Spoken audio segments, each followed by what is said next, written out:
पत्थर का पेड़। एक जंगल के बीचों बीच एक पत्थर का पेड़ था जो बहुत दुखी रहता था, क्योंकि जो भी एक बार उसे देख लेता था वो दोबारा गलती से भी उसकी तरफ नजर नहीं डालता। उसके बराबर में ही जंगल का सबसे खूबसूरत पेड़ था। उसे देखने सब लोग आते थे, उसे निहारते, उसके साथ फोटोज खिंचवाते और कहते कि बराबर में खड़ा पत्थर का पेड़ तो इस खूबसूरत पेड़ के लिए एक काला टीका है, जिससे खूबसूरत पेड़ को किसी की नजर न लगे। आज भी हमेशा की तरह कुछ नए लोग खूबसूरत पेड़ को देखने आए थे, लेकिन आज पत्थर के पेड़ के साथ कुछ ऐसा हुआ कि खूबसूरत पेड़ और पत्थर का पेड़ दोनों ही हैरान रह गए। दिया और सुहाना पेड़ को देखने आई थीं। दिया तो हर किसी की तरह खूबसूरत पेड़ को देखते ही उसकी तारीफों के पुल बांध देती है, लेकिन सुहाना पत्थर के पेड़ के पास जा खड़ी होती है। कितना बदसूरत है ना ये पत्थर का पेड़।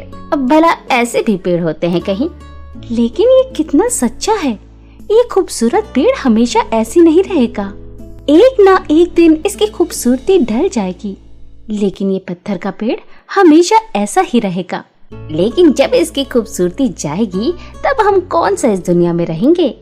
ये पेड़ हमारे लिए कुछ नहीं कर सकते, तो इनमें इतनी फिलॉसफी घुसाने की क्या जरूरत है?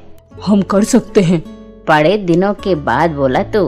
पेड़ों को बोलते देख दोनों हैरान रह जाती हैं और बहुत डर जाती हैं और वहाँ से भागने लगती हैं। अरे हम तुम्हें नुकसान नहीं पहुँचाने वाले, रुक जाओ दिया, सुहाना। अब दोनों रुक जाती हैं और पेड़ों की तरफ देखती हैं।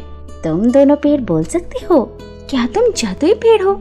हाँ, हम दोनों जादुई पेड़ हैं, लेकिन हम किसी के सामने बोलते नहीं हैं। आज पहली बार मैंने किसी को अपनी तरफ आते देखा, मुझ में कुछ अच्छा ढूंढते देखा, इसलिए खुद को बोलने से रोक नहीं पाया।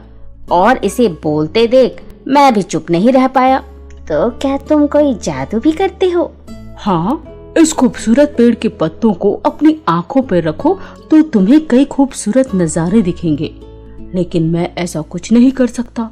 मेरी जड़ में जो पत्थर है उसे हटाकर अंदर एक जगह पर जा सकते हैं, लेकिन वहाँ भी पत्थर ही है। दिया और सुहाना ने पेड़ों से दोस्ती कर ली। अब जब भी कभी पेड़ों के पास कोई नहीं होता तो दोनों वहाँ जाती, पेड़ों से बातें करती और सुंदर नजारे भी देखती। अब पत्थर का पेड़ भी खुश रहने लगा, क्योंकि उसे अब सुहाना के रूप में एक अच्छी दोस्त मिल गई थी। एक दिन दिया और सुहाना पेड़ों से मिलने आई थी, लेकिन अचानक एक तेज तूफान आने लगा। चल सुहाना, यहाँ से भागते हैं, यहाँ हमें खतरा है। दोनों जंगल से बाहर जाने वाले रास्ते पर भाग लेती हैं, लेकिन वो अभी आधे रास्ते भी नहीं पहुंची थी कि तूफान की गति इतनी बढ़ गई थी कि बड़े बड़े पेड़ भी उखड़कर दूर जाकर गिर रहे थे।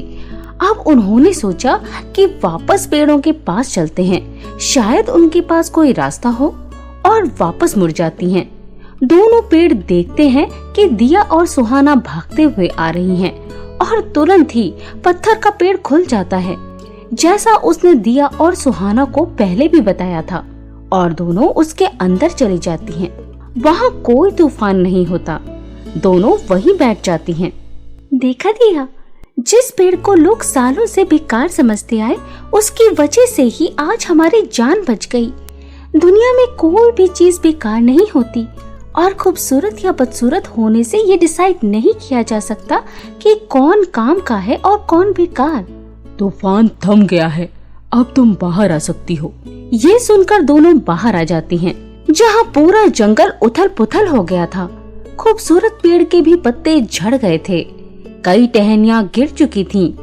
वो अब खूबसूरत नहीं रहा। मैंने भी सबकी तरह तुम्हारे रूप रंग के बेस पर जज किया, लेकिन आज अगर तुम ना होते तो शायद हम जिंदा नहीं होते। दिया और सुहाना दोनों पेड़ों को अलविदा कहते हुए अपने घर चली जाती हैं। इस कहानी ने सिखा दिया कि बाहरी सुंदरता के आधार पर उसे कभी जज नहीं करना चाहिए। हर चीज की अपनी अलग